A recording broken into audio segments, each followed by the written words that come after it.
Hello guys, আসসালামু আলাইকুম। আশা করি আপনারা সবাই ভালো আছেন। আপনাদের দোয়াতে ইনশাআল্লাহ আমি অনেক ভালো আছি। কিছুদিন আগে 2-1 দিন আগে আমি কিছু লেবু গাছের অর্ডার দিয়েছিলাম যে বাইরের। তো আজকে সেগুলা আমার লিচু বাগান নিয়ে আসছে পার্সেল হবে। তো এইটা আনতে যাব, সাথে আমার একটা ছোটো ভাই আছে। তো বর্তমানে এখন এটা আনার জন্য যাচ্ছি। যারা ভিডিওটা দেখতেছেন অবশ্যই আমাদের সাথে থাকবেন। এটা কীভাবে পাঠানো হয়েছে এটা আপনাদেরকে দেখাবো। বাই। হ্যালো গাইস, তো যাওয়ার পথে দেখতেছি ওয়েদারটা আজকে আল্লাহর মধ্যে অনেক সুন্দর লাগতেছে আমার কাছে। তো মনে করতেছি একটু আপনাদেরকে দেখাবো। তো ওয়েদারটা কীরকম একটু আমাদেরকে কমেন্ট বক্সে জানাবেন। আর খুব বাতাস, খুব ভালো লাগতেছে আমার থেকে। এখানে দাঁড়া আছে ছোটো ভাই, দেখেন ও অপেক্ষা করতেছে। আর আপনাদেরকে একটু দেখাই পিছনে ক্যামেরা দিয়ে ওয়েদারটা। চারিদিকে জমি, পাশে মাঝখানে হাঁটার রাস্তা, দেখেন ওয়েদারটা খুব অসাধারণ।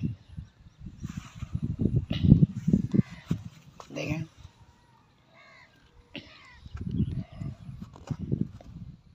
দেখতে দেখতে আমরা চলে আসলাম লিচু বাগান, যেখানে আমরা যে পার্সেলটা নিব ওইখানে। তো ভাই এটা বলতে একটু ওয়েট করেন, আমি আপনার আগে যে মানুষগুলো আসছে তাদের পার্সেলগুলো তাদেরকে দিয়ে দিই, তারপর আপনারটা দিব। তো আমরা ওয়েট করতে করতে আমাদের হাতে আমাদের পার্সেলটা চলে আসছে। আমাদের ছোটো ভাইয়ের হাতে আমাদের পার্সেলটা খোলা হচ্ছে চেক করার জন্য। তো চেক করে দেখতেছি যে আল্লাহর রহমতে আমাদের চারাগুলো অনেক ভালো আছে।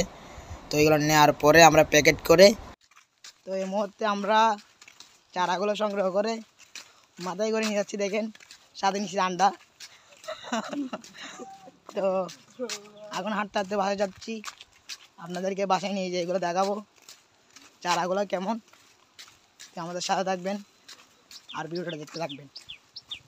Let's go. তো এই মুহূর্তে আমরা গাছগুলো নিয়ে আসছি বাসায়, এখন খুলে আপনাদেরকে দেখাবো তা কীভাবে রোপণ করতে হবে আর আনার সাথে সাথে কী করতে হবে এটা আপনাদের দেখাবো। আমাদের সাথে থাকেন, দেখুন।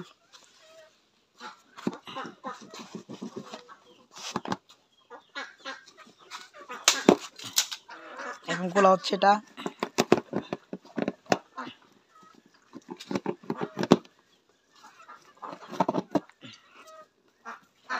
যারা এগুলো নিতে যাচ্ছেন অবশ্যই তাদের আইডিটা আমার এখানে বাড়িতে লিঙ্ক দেওয়া থাকবে, তার সাথে যোগাযোগ করবেন। কারণের ডাক না সরা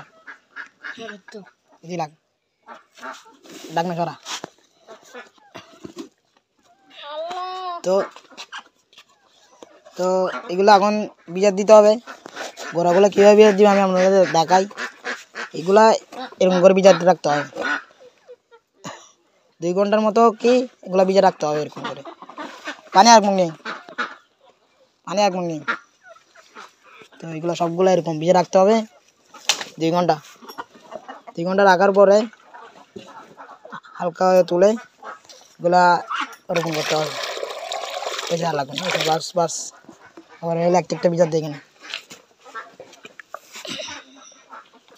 তো এগুলা আমি 50টা চারা আনছিলাম অর্ডার করে। তো এখন এগুলা বর্তমানে ভিজে রাখতে হবে 2 ঘন্টার মতো ভিজে রাখতে হবে এগুলারে। কেননা এগুলো অনেক দূর থেকে জার্নি করে আসছে, প্রায় আজকে 4 দিন। তার কারণে 2 ঘন্টা ভিজে রাখার পরে তুলে রোপণ করতে হবে। যদি এরকম যদি আপনারা 2 ঘন্টা রাখার পরে যদি রোপণ করেন তাহলে এটা তাড়াতাড়ি গাছটা বড় হবে, ঠিক আছে বুঝছেন? তো এটা কীভাবে রোপণ। হ্যালো গাইস, তো আমাদের গাদা করানো হচ্ছে গাছগুলো রোপণ করার জন্য। দেখেন কীভাবে গাদাটা রোপণ করা হচ্ছে।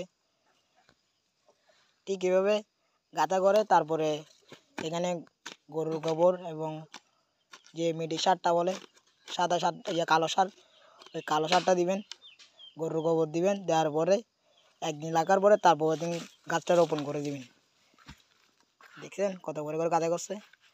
তো এটা কীভাবে লোক এটা আপনাদেরকে দেখাবো।